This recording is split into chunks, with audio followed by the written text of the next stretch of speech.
I had not seen this young lady until Megan Ann recently covered her. I've heard her song. So she's a musician who writes fat acceptance, a lot of fat acceptance, and other mental health themed songs.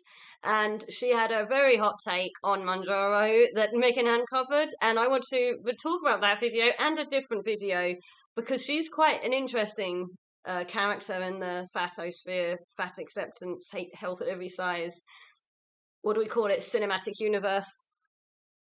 And I really want to, that's really important. I want to talk about the uh, promotion of the idea that someone fixing their own overeating disorder by normalizing their weight is actually is actually an E for a better letter D. It's extremely toxic. I hate it. I wish people hated it just as much as everyone hates it when Debbie Cooney says that there's nothing wrong with daughter Eugenia because she obviously has a problem herself, and it makes her feel good in a weird way for her daughter, I guess, to be like living the dream. I can only try and get into her mind, but there's obviously reinforcement across the spectrum going there, both ways, in different ways. And but this is the same thing. This young lady does the same thing to her mother. She, in my opinion, is reinforcing her own mother to eat herself to death, and I think it's absolutely disgusting. And yeah, I want to point out that it's kind of the same. If you hate Debbie Cooney, you should hate's the wrong word. If you think Debbie Cooney is messed up in the head and needs to get some help because of her interaction with her daughter, I think this young lady still needs help. She is obviously a bit overweight or obese, not hugely, but she is definitely obese now. And she thinks that she's all better from her ED. Whether she was even correctly diagnosed, she was one of the ones diagnosed with AN, but it doesn't really matter which one it was. In reality, there's a lot of misdiagnosis going on right now because all the people who are diagnosing it have EDs and desperately want to say any diet is an ED. So they will, whatever ED she had, it's clear that she is projecting like hell and to everybody else. And in the next video, you're going to see it's her own mother. And it's honestly, I could never imagine doing that. But I've never had an ED. So I don't want to be morally judgmental here. I'm sorry if it's coming across that way. I'm emotional about it because it's such a horrible problem. It's a mental problem, and it's really sad. I'm sad for her and her mother, honestly. Let's see the first video that Megan Ann covered. Oh, let me put the sound on. That would be good. Like, it's this weird taboo thing. If you know anything about me, or who I am, or what I do, you will not be shocked at my take on this. But if you are on a GLP-1 and you do not have type 1 or type 2 diabetes, or maybe a very specific type of PCOS, and you are on Mounjaro, any kind of GLP-1, I don't care what it's called, you are maybe a piece of shit for that. I think that it's morally wrong. And I think that, like, choosing to do that when you have a platform, posting about it when you have a platform, is so irresponsible. Look. So she cares about being responsible when you have a platform. Bear that in mind. I don't blame specifically Tana for this. This is like a problem across the board. Everyone's doing it. Nothing is ever any individual's fault. Everything that you want is coming from society. We're all blank slates. We don't have any of our own mind or personality or preferences.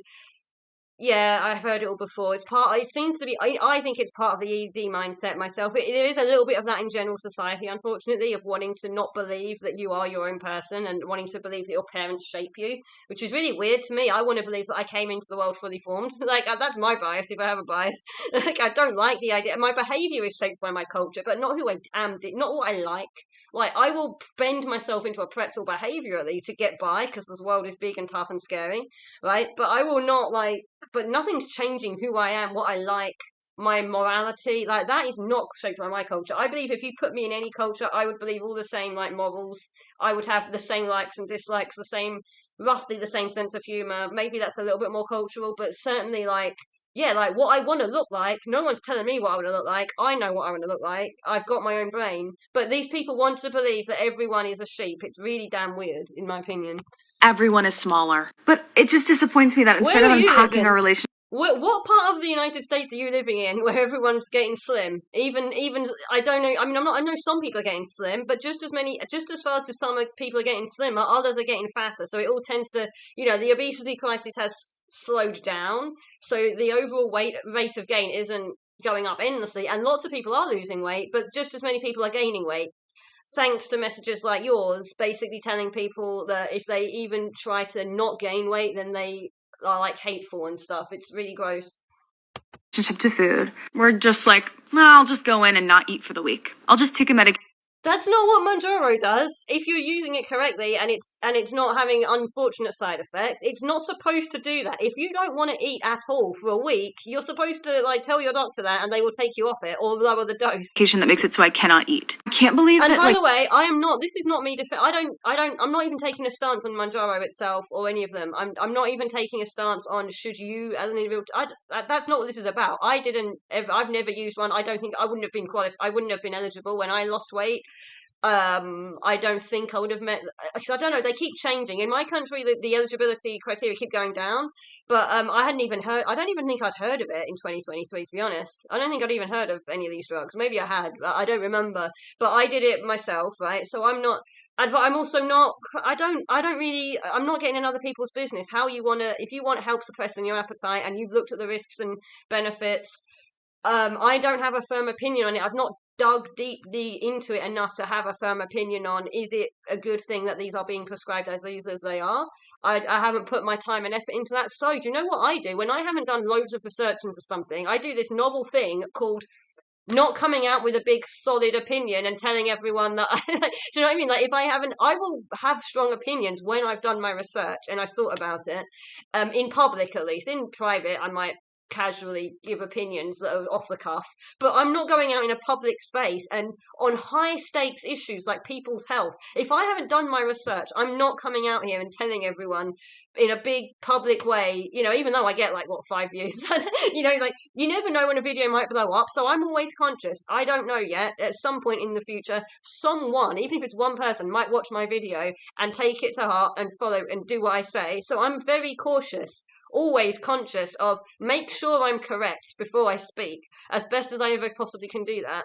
So yeah, but she obviously hasn't, either she hasn't done her research or she's outright misrepresenting it, because that's not how Mounjaro works. It doesn't make you want to not eat for a week. It's insane. Like, no one is discussing the similarities between these medications and what they do and people using/abusing these medications and anorexia. What? That is a mental take. Okay, yeah.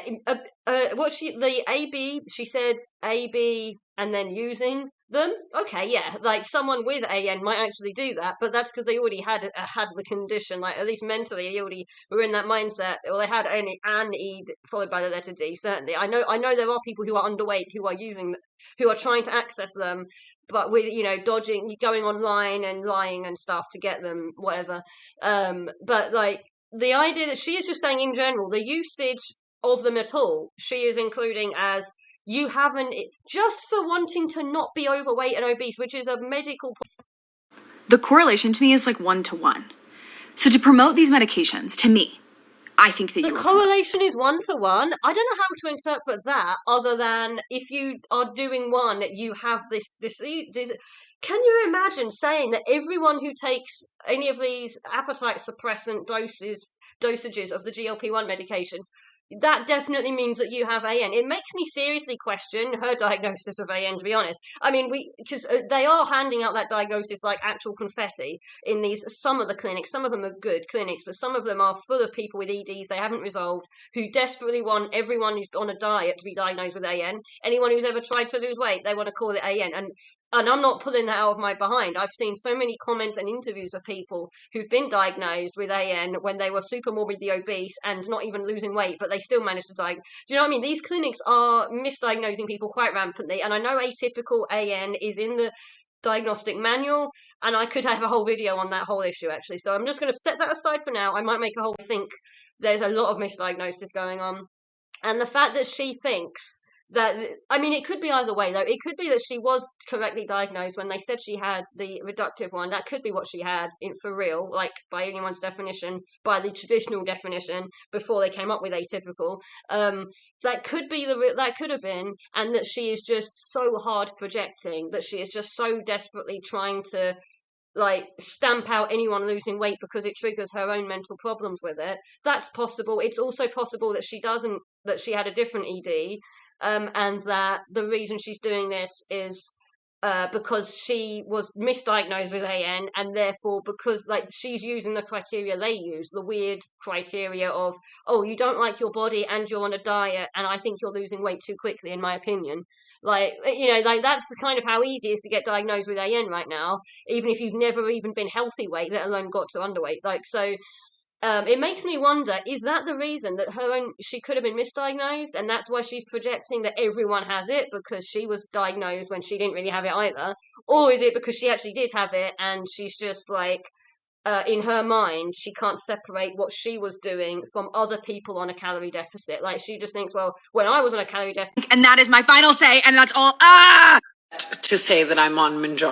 Okay, so I'm going to show you the other video that she did. Well, there were many videos on this whole subject. Obviously, she like a lot of her videos on this, and it's a song about my mum. Okay, so she talks a lot about her parents. Now, I'm not going to dismiss like it's obviously very common that it's both genetic, your disposition to having any of these kinds of body image focused EDs. It's also um it's also you know, it's thought to be that you can learn some of the coping mechanism. You can watch your parent do a coping mechanism, and like with smoking, you watch your parent smoke, it makes you more likely to smoke, even taking genes out of it. So that could be a thing, like you learn a coping mechanism, right? And it can be any of the three EDs, right, that you learn. You learn the basic gist of the obsession. You learn to, oh, I'm sad, I'm anxious, I'm going to obsess over this to take my mind off what I'm actually sad about. Like, I'm going to obsess over what I look like in the mirror, and then I'm going to obsess over how much I should eat or shouldn't eat, and in whichever direction, right? And you could learn that. So I'm not dismissing her complaint. In many of her songs and many of her videos, she's talking about how she thinks she's got this problem because of her mum, and watching her mum, and how her mum locked up, like put a little padlock on the door so that she couldn't go and eat whenever she wanted, and things like that. But my issue is, it seems to me that I've got two issues. So let me just get into those two issues as we watch it. I'm not going to play the sound because of copyright. Thinking about getting surgery. Okay, so she says her mum was staring in the mirror. These are the lyrics on the screen, her and in the song. She says it's about her mum staring in the mirror. Okay, yes, if you watch your parents staring in the mirror and obsessing over what's in the mirror, that is definitely like you are watching an ED behavior. Whether it leads to one, like, is a different question, but it's certainly that is, you are observing your mum engaging in ED behavior, right? That's unfortunate. However, the next line is very important in my opinion. It talks about her mum using Slim Fast, and she started drinking Slim Fast as well. And her mum was wanting surgery. And these are presented as the reason that she has an ED now is because her mum drank Slim Fast and wanted surgery. Now, the staring in the mirror, that is actually definitely an ED thing. You shouldn't do that even if you are losing weight healthily. There's no reason to, you know, you go out and have a look, sure, but like you don't need to stare in the mirror for however long, right? That's weird. Like, not good for your health, not good for your mental health.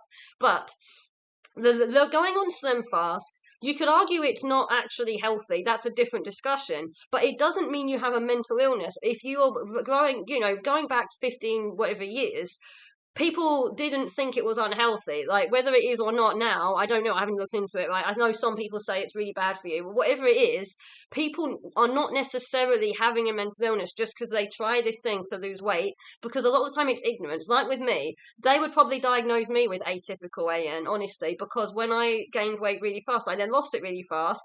But they don't care about the mentality behind that, which was just ignorance for me. I wasn't trying. I wasn't punishing myself.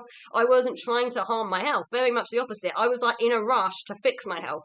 And I thought the faster that I can get this off of me, the faster I'll feel better physically. and the faster I'll fix my cholesterol, which had suddenly gone sky high, you know? And it was like all these other triglycerides and stuff. I wanted to fix it. And I didn't realize that I was going to give myself gallstones, or rather grow gallstones I'd already likely gotten from eating too much, from being on, you know, medications that make it more likely. I had a bunch of risk factors for gallstones actually, and I didn't know that I even had them, but they must have gotten much bigger when I lost weight. Now, that doesn't mean that I had AN just because I lost weight too quickly and harmed my health, because I didn't know I was harming my health. I was actually, my mentality was not a sick mentality. I just was ignorant. I just didn't know it was too fast, right? And I didn't know about I didn't even know weight loss could cause gallstones. I thought I was preventing gallstones, you know?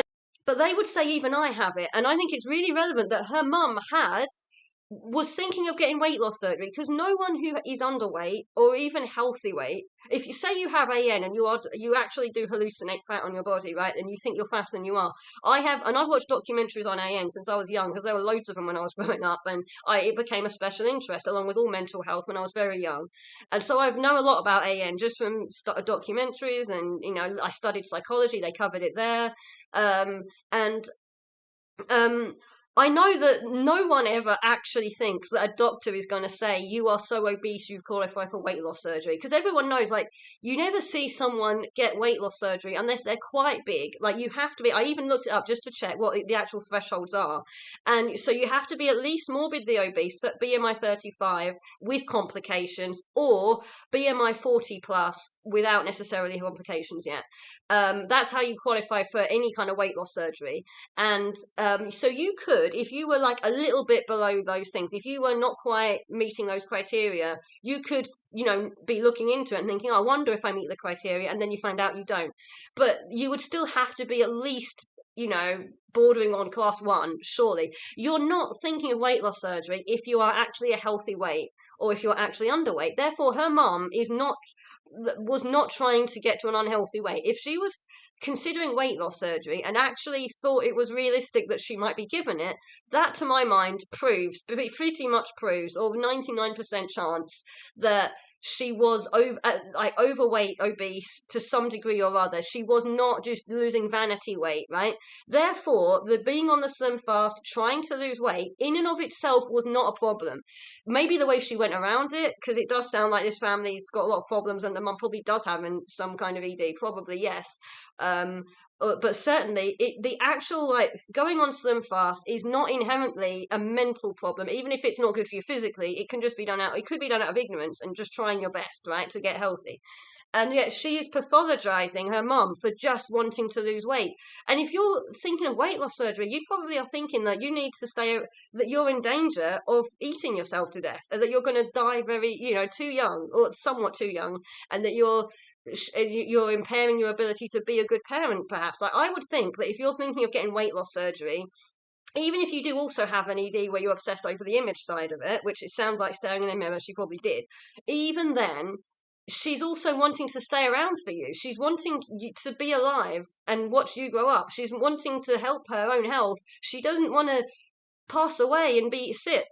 But you seem to not care about that, or you've convinced yourself, most likely you've convinced yourself, that there are no health problems. From the way this lady talks, it does sound like she's in the health at every size camp, where what they really mean is health at every, like, plus size. They don't mean, like, she clearly does believe that you can be too thin, otherwise she wouldn't be, like, thinking it's good that she's gained weight, right? She does talk about that in other videos as, like, oh, gaining weight when you're recovering from an ED is good. That's supposed to happen. So obviously she does believe in health at only the plus end size.